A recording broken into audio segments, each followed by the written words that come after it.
There are four main types of organizational cultures, and those are clan, market, hierarchy, and adhocracy.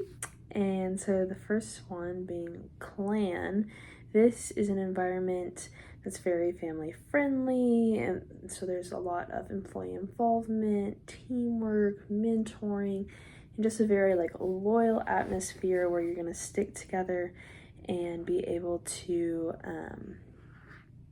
stick together no matter what type thing. So they may resist change. They may want to do it the same way they've always been doing it and just be very loyal to those who are in charge. Next, we have the adhocracy culture, and so this one is just very risk-taking. Let's be a new entrepreneur, very creative, and very innovation-driven. And so for this one, you want to be very flexible and continuing to use those skills. However, this can lead to a lack of that structure that you see in types such as the clan organizational structure. Next is the market structure, which is very result oriented, and the textbook says this is the best type of structure, and they're very goal driven and they're focused on productivity, and so they want those results and have very external focus rather than internal, and very focused on performance.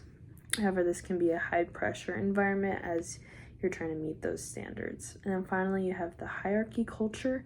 And so this means that it's very hierarchical. So lots of structure and rules and procedures that are clearly put in place. And so it's very predictable outcomes, very efficient and consistent, not as much risk as a couple of the others. However,